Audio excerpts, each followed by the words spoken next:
Es un gusto nuevamente estar aquí con ustedes y poder compartir la palabra del Señor. Damos gracias a Dios por sus vidas, por su iglesia, por lo que el Señor ha hecho en nosotros y porque nos permite un domingo más reunirnos como iglesia, como su pueblo, para adorarle y bendecirle.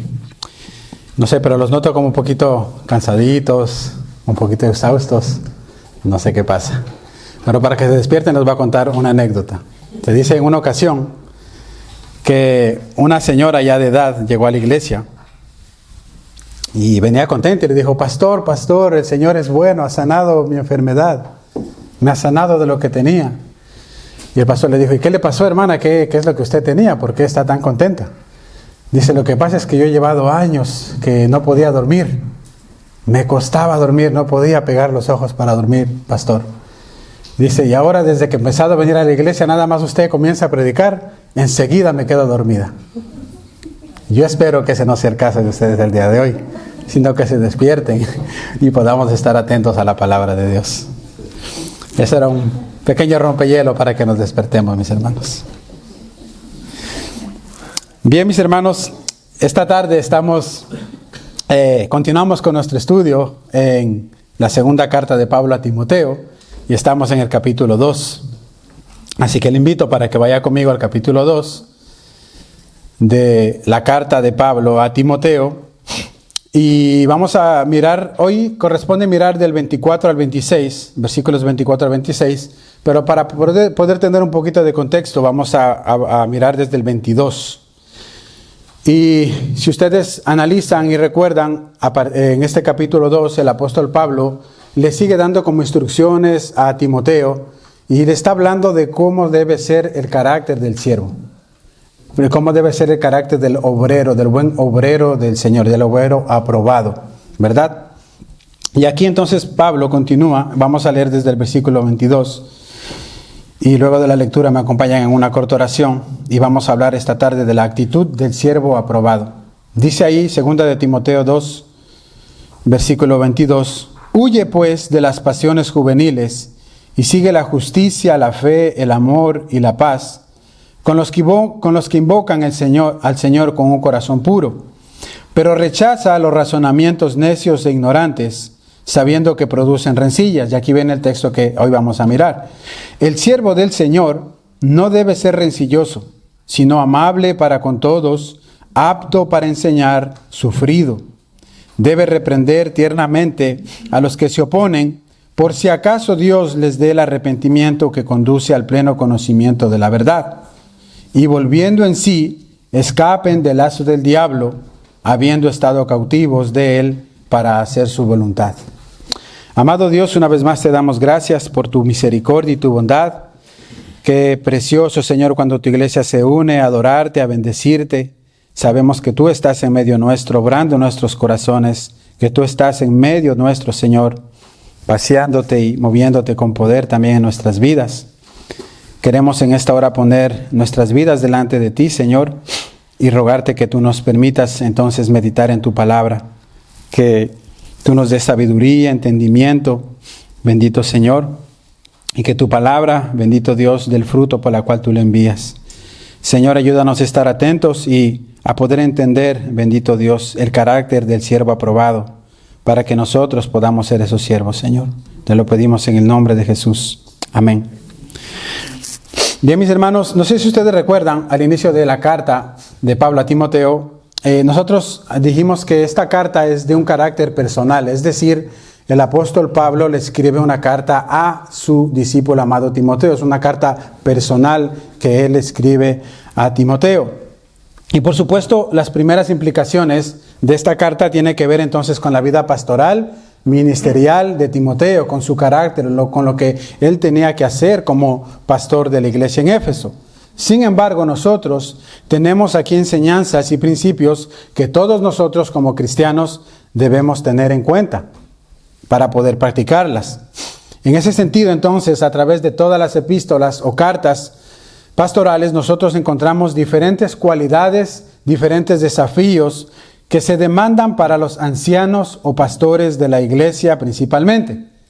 Y algunos de estos desafíos están expresados de una forma puntual y otras de una forma general. Y es a nosotros, cuando leemos la Escritura, entonces de hacer uso del discernimiento para poder distinguir cuáles son estas diferencias. Ahora aquí en esta porción, el apóstol Pablo vuelve a retomar algo que estaba exhortando a Timoteo acerca del carácter. Es algo que él ya había comenzado aquí en el capítulo 2. Ustedes recuerdan, por ejemplo, en el capítulo 2, versículo 14, le estaba diciendo a Timoteo que no contendiera sobre palabras, lo cual para nada aprovecha. Esto en el versículo 14. También más adelante en el versículo 16 le dice y le vuelve a repetir que él evite las profanas y vanas palabrerías porque éstas conducen más y más a la impiedad. Le estaba dando directrices a Timoteo. Y ahora le vuelve a exhortar para que él desechara las cuestiones necias e insensatas, sabiendo que engendran contiendas. Entonces, no hay duda, mis hermanos, de que esta repetición que vemos aquí en esta carta que Pablo hace a propósito es muy importante. De ahí su repetición. Pero, ¿por qué Pablo vuelve a tocarle nuevamente el tema a Timoteo de las palabras? Porque él quería abundar aún más, sobre todo en la actitud que el siervo de Dios debe de tener frente a los que están en oposición a la verdad o frente a los que tienen dudas acerca de la verdad. Porque vamos a mirar más adelante que hay los que se oponen a la verdad y hay otros que tienen dudas y cuestionamientos. Y Pablo quería enfatizar a Timoteo cuál debe ser su carácter, cómo él debe actuar, cómo él debe responder cuando se enfrenta a este tipo de personas. Ahora, sin duda, mis hermanos, este texto es muy importante a considerar, sobre todo para aquellos que tengan el deseo de servir en el ministerio. Porque ese es un llamado sacrificial, es un llamado de abnegación absoluta y el carácter de ese hombre debe estar conformado a lo que la palabra de Dios demanda. Pero lo que no debemos olvidar es que todo aquel que ha sido alcanzado por el Señor es un siervo de Dios. Nosotros, mis hermanos, somos esclavos voluntarios de Cristo. Si usted ha sido alcanzado por el Señor, si usted ha sido salvo, inmediatamente usted se convierte en un siervo del Señor. Y en ese sentido, estas palabras también es para usted y para mí, que somos siervos y siervas, las hermanas de nuestro Señor. Con esto en mente, entonces, mis hermanos, consideremos un primer punto. El siervo del Señor es humilde, amable y sufrido. El siervo del Señor es humilde, amable y sufrido. Mire lo que dice el verso 24. El siervo del Señor no debe ser rencilloso, sino amable para con todos, apto para enseñar y sufrido. En primer lugar, como siervos del Señor, mis hermanos, no debemos nosotros ceder o enredarnos en controversias carentes de sentido. Recuerde que por aquel entonces estaba muy de moda la filosofía, estaba muy de moda el conocimiento de nuevas cosas, las palabras filosóficas que los hombres decían, y los hombres querían como destacar en ese sentido y ser reconocidos por eso. Estaba muy de moda, una vez más, el gnosticismo, que quiere decir que es un conocimiento absoluto, intuitivo, acerca de la divinidad de las cosas espirituales. Todo esto estaba muy de moda y todo hombre, todo varón estaba discutiendo acerca de estas cosas y el que más quería sobresalir sobre esto. Pablo llama a estas cosas necias, porque no son instructivas ni contribuyen en nada para la vida y la piedad. También las describe como insensatas, es decir, especulaciones infantiles. Así pues, a pesar de que estas palabras tan elocuentes que estos hombres conocían, tenían una apariencia de prestigio y pudieran gozar de algún círculo, en algún círculo que la gente disfrutaba de esto, Pablo le dice a Timoteo: desprecia esas cosas. No las tomes en cuenta, porque estas palabras y estas cosas engendran más bien contiendas y debates, y esto no conviene al siervo de Dios. Ahora, la razón para evitar todas estas cosas y mostrar una actitud es que el siervo de Dios no debe ser contencioso. No debe ser contencioso. Estos hombres, cuando te querían enseñar algo, te querían explicar algo, y tú estabas en contra, rápidamente le subía la mostaza, como decimos nosotros, y se ponían a debatir. Y el tema era debatir y querer ellos tener la razón. Y Pablo le dice: el siervo del Señor no debe ser así. No debe ser contencioso. Contender con personas y razonamientos de este tipo implica necesariamente comenzar una batalla que no va a servir de nada. Y en ese sentido, mis hermanos, existen personas el día de hoy que les encanta el debate. Y las actitudes que tienen son muchas veces, como le dijo Pablo a Timoteo, vienen de esas pasiones juveniles. Cuando Pablo habla de las pasiones juveniles, en el versículo 22, muchas veces las asociamos con el carácter moral, sexual. Pero Pablo está hablando también de actitudes como de eso, de estar irritado, de estar a la contienda, a contender, a enojarse rápidamente. Esas son pasiones juveniles también. Y el siervo de Dios debe tener mansedumbre, debe tener templanza. Es aquí donde radica la diferencia de un siervo, entonces, de un obrero aprobado por Dios. El siervo del Señor no debe ser rencilloso, debe ser amable, debe ser paciente, apto para enseñar, dice el apóstol. Y esta palabra sufrido que usa al final el apóstol Pablo en este versículo, mis hermanos, está muy conectada con lo que mostró Jesús cuando Él estuvo en esta tierra, en su vida, cuando Él le maldecían, cuando Él le injuriaban. Nos dice Primera de Pedro, el texto que se leyó al inicio, Primera de Pedro 2:21, dice: pues para esto fuisteis llamados, porque también Cristo padeció por nosotros, dejándonos ejemplo para que sigamos sus pisadas. ¿Y cuál es el ejemplo que nos dejó el Señor? El cual no hizo pecado ni se halló engaño en su boca, quien cuando le maldecían no respondía con maldición, cuando padecía no amenazaba, sino que encomendaba la causa a aquel que juzga justamente. Esa es la actitud que el siervo de Dios debe tener. Si tú eres un siervo de Cristo, estás llamado a sufrir.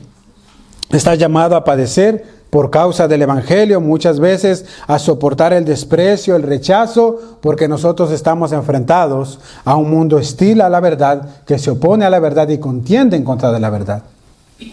Ahora, no perdamos de vista un punto muy importante, mis hermanos.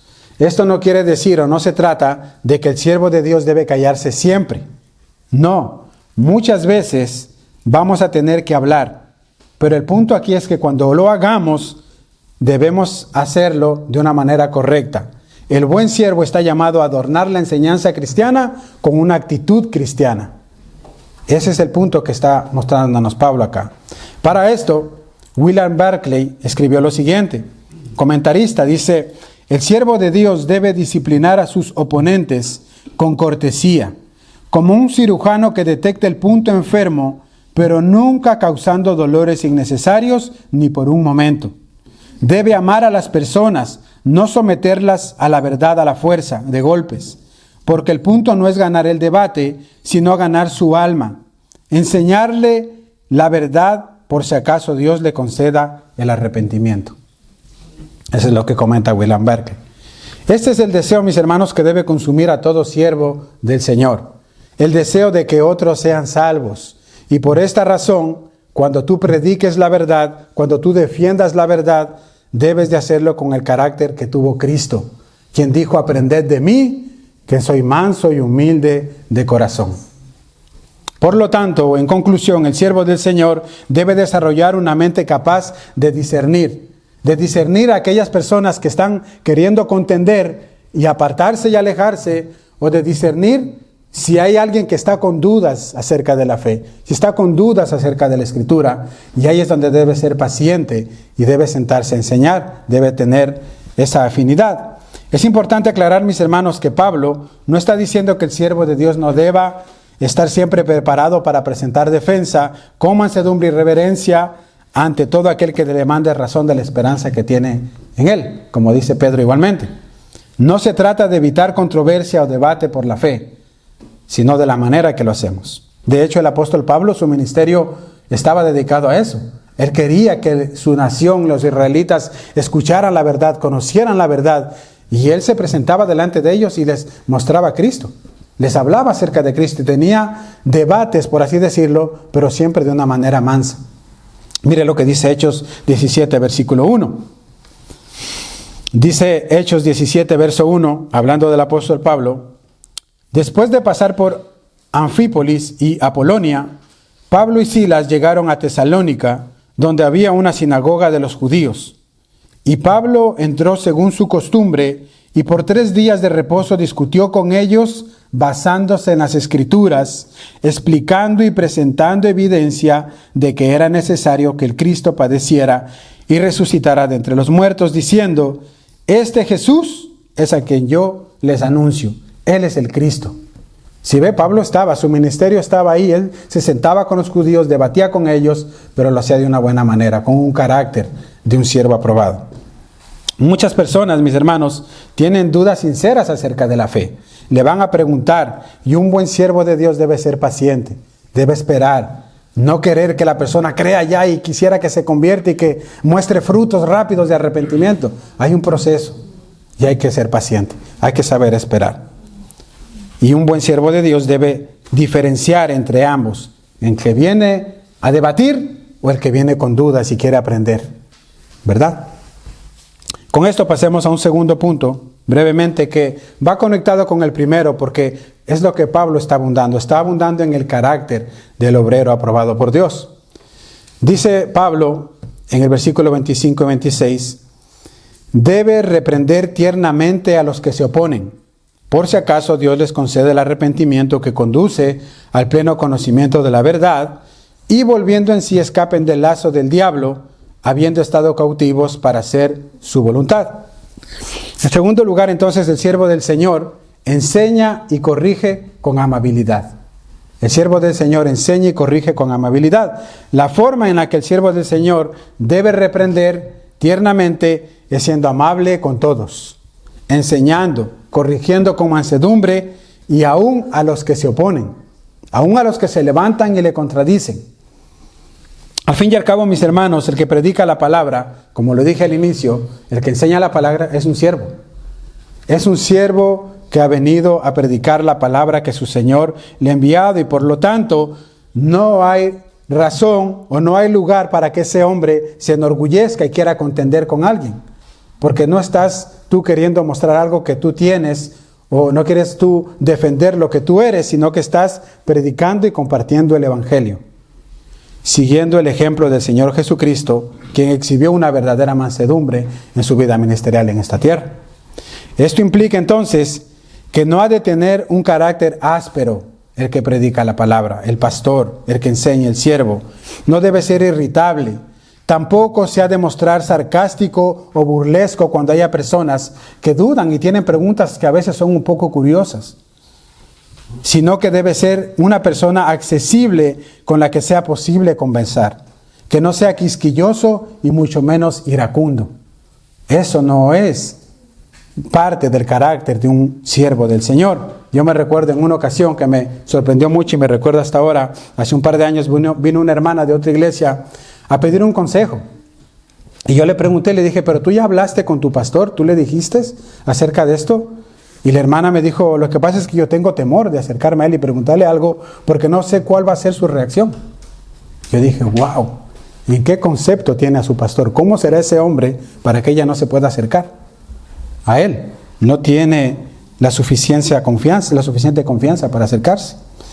El carácter de un siervo del Señor, mis hermanos, debe ser siempre el de instruir, nunca el de ganar una discusión o la de enseñorearse de las personas. Eso no es del siervo del Señor. Ahora, sí habrá ocasiones en las que el siervo del Señor, y esto nos muestra la palabra, también tendrá que amonestar con firmeza. De hecho, el apóstol Pablo le escribe a Timoteo en Timoteo capítulo 1, verso 13, y le dice a los que están en oposición, porque habían algunos que estaban oponiéndose, que estaban causando controversia en la iglesia también, Pablo le dice, repréndelos duramente para que sean sanos en la fe. Hay momentos en que el siervo de Dios debe saber cuándo tiene que subir el tono, cuándo tiene que reprender a las personas que están neciando y contendiendo, pero no debe de pasar de ese límite, de ir más allá con la ira. La cuestión que se trata aquí entonces tiene que ver con la forma en la que debe de enfrentarse a los que se oponen o a los que tienen dudas y cuestiones acerca de la fe. Y dice que debe hacerlo con mansedumbre. Ahora, la mansedumbre, mis hermanos, muchas veces es mal interpretada, porque la mansedumbre no implica nunca ceder frente al engaño y quedarse callado. Eso no es una verdadera mansedumbre. La mansedumbre, que es el fruto del Espíritu Santo, que nosotros los cristianos debemos tener, nunca tiene relación con debilidad o timidez o falta de carácter, sino todo lo contrario. La mansedumbre es poder bajo control. Tenemos el ejemplo de Cristo. Cristo tenía el poder para destrozar y destruir a sus oponentes. ¿Pero qué hizo el Señor? mostró mansedumbre. La mansedumbre es poder bajo control. Eso es lo que nos está diciendo aquí.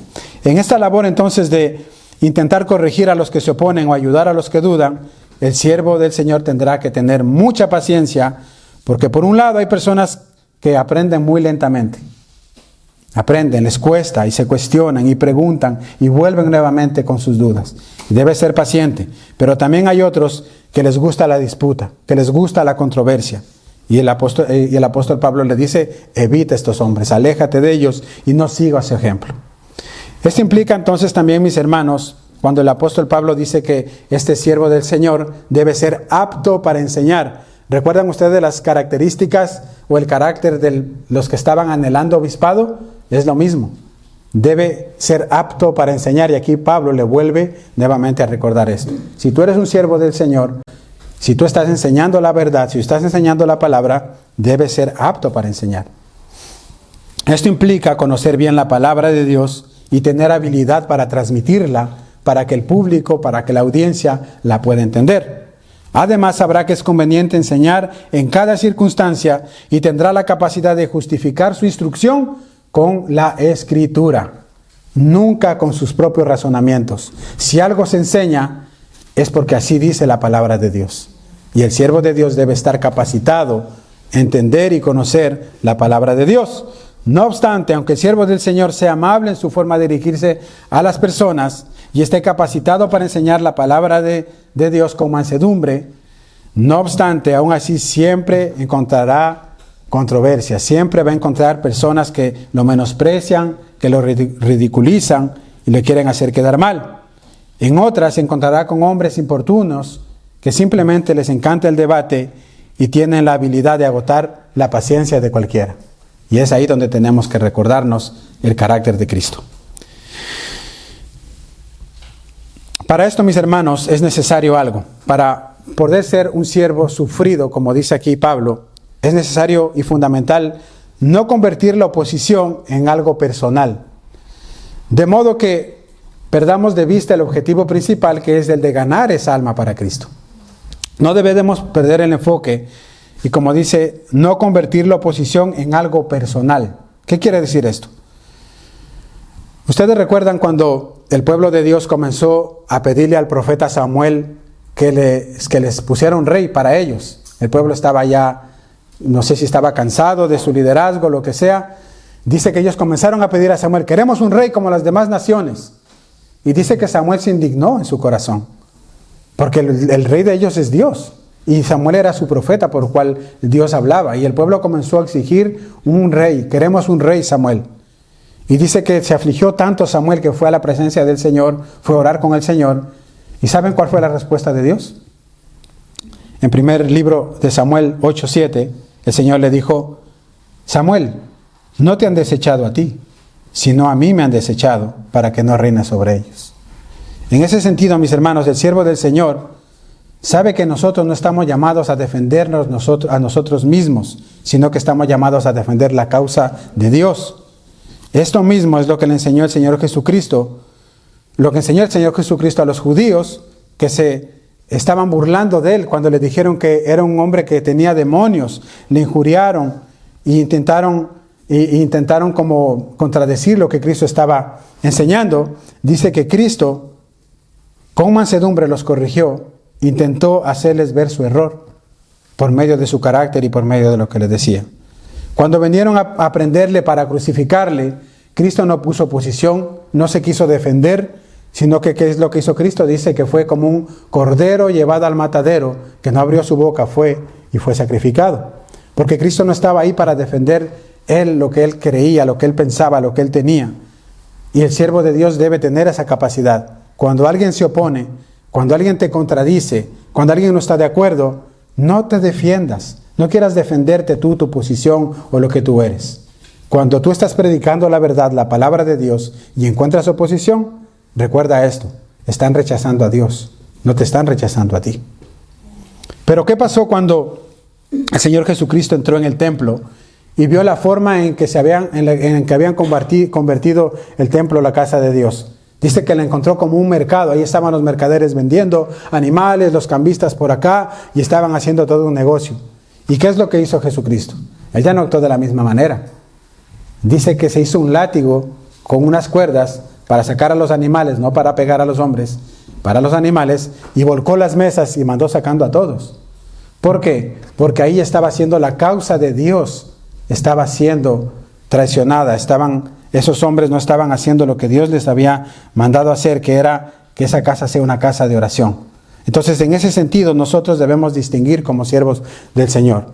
Cuando se trata de la causa de Dios, nosotros sí tenemos que pararnos firmes y defender la Escritura, defender la verdad de Dios. Pero cuando alguien viene en contra de uno a decirle lo que sea, nosotros debemos tener mansedumbre y no tomarlo tan personal, sino actuar como Cristo actuó. ¿Sí? ¿Me siguen hasta ahí, mis hermanos? Juan Calvino dijo en una ocasión: un perro ladra cuando su amo es atacado. Yo sería un cobarde si es atacada la verdad de Dios y permanezco en silencio.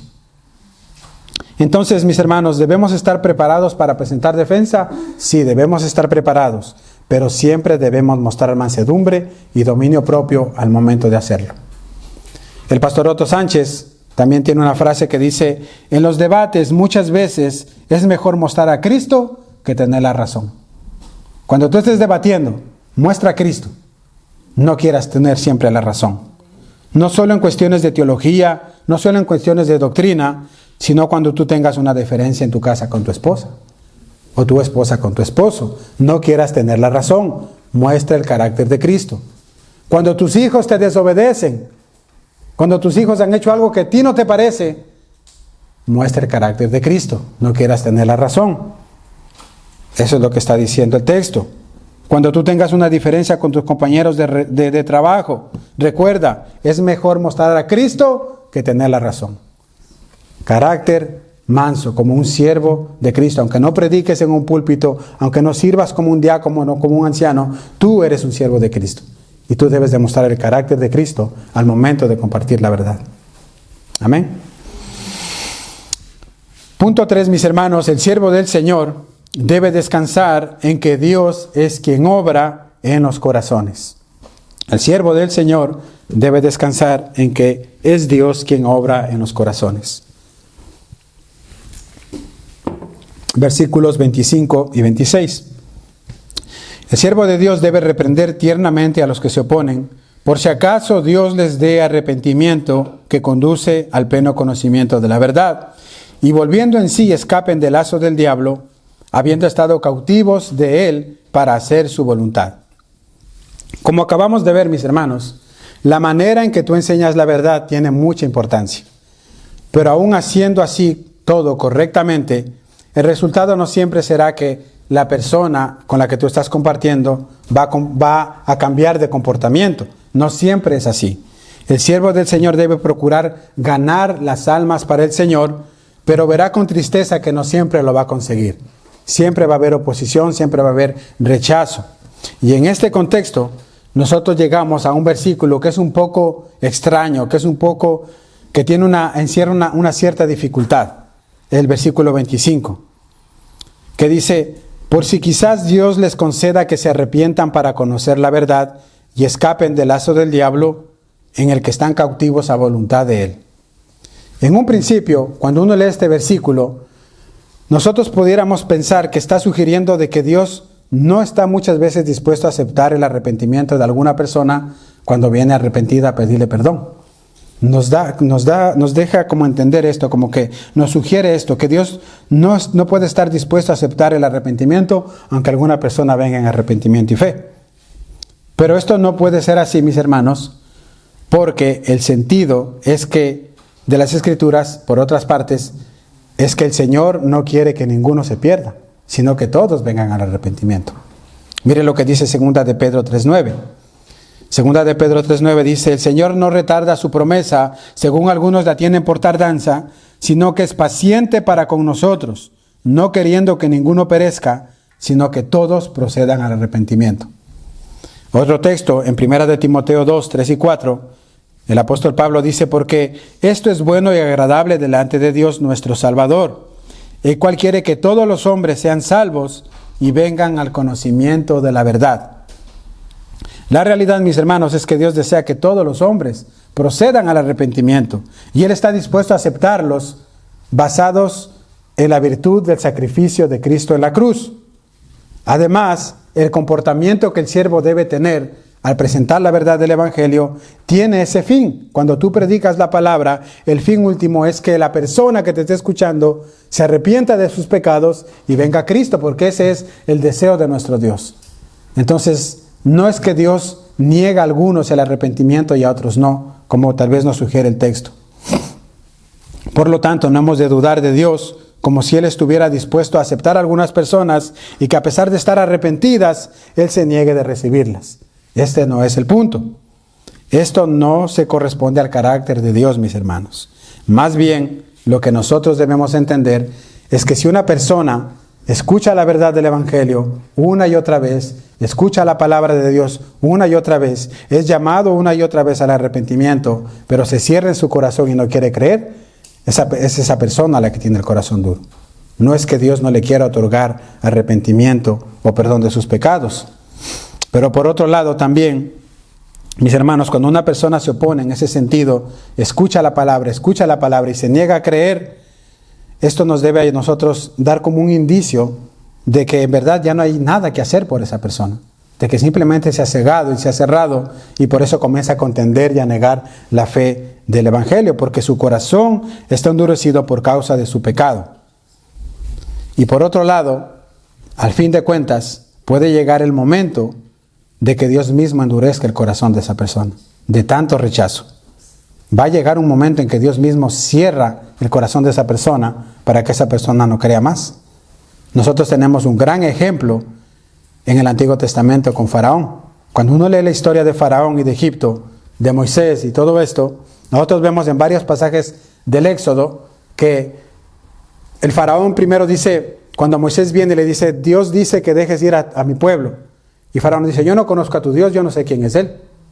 Y tenía razón, tal vez no lo conocía.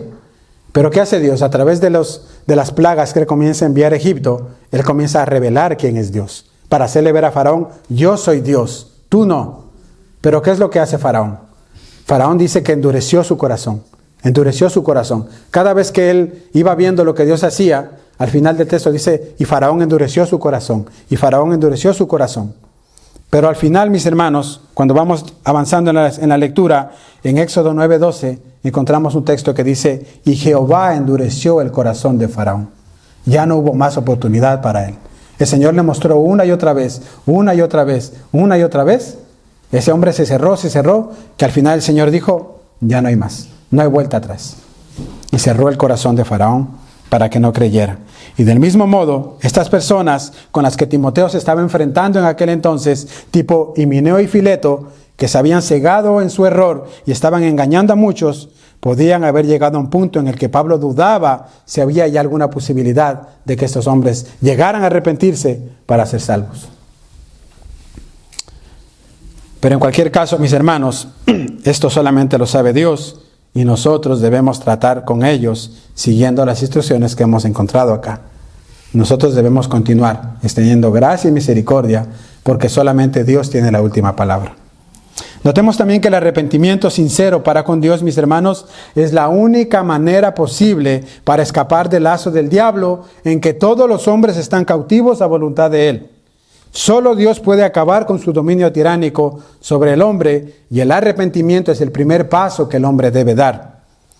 Es interesante notar que esta expresión que dice Pablo, escapar del lazo del diablo, esta palabra en el lenguaje original tiene el sentido de despertar, de volver a estar sobrio.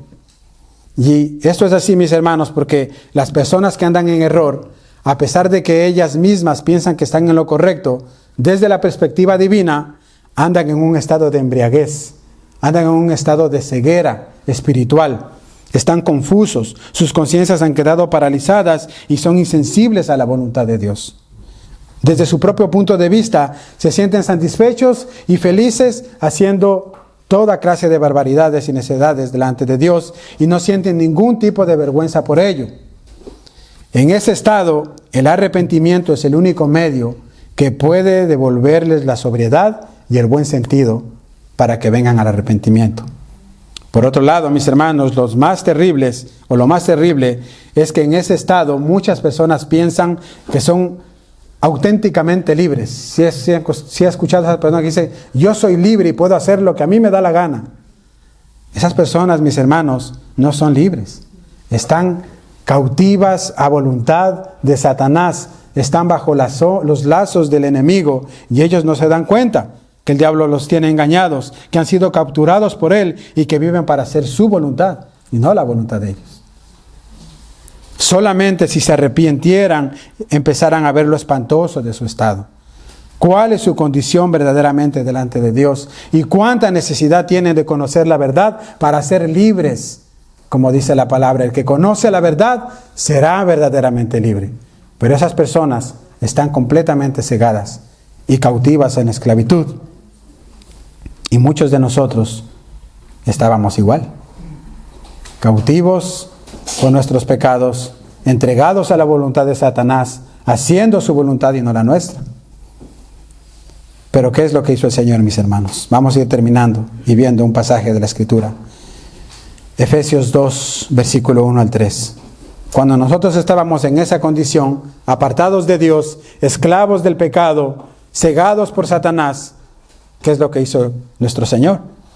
Y Él os dio vida a vosotros, cuando estabais muertos en vuestros delitos y pecados, en los cuales anduvisteis en otro tiempo, siguiendo la corriente de este mundo, conforme al príncipe de la potestad del aire, Satanás, el espíritu que ahora opera en los hijos de desobediencia, entre los cuales también todos nosotros vivimos en otro tiempo en los deseos de nuestra carne, haciendo la voluntad de la carne y de los pensamientos, y éramos por naturaleza hijos de ira, lo mismo que los demás que están afuera y no tienen a Cristo. Así estuvimos nosotros, mis hermanos.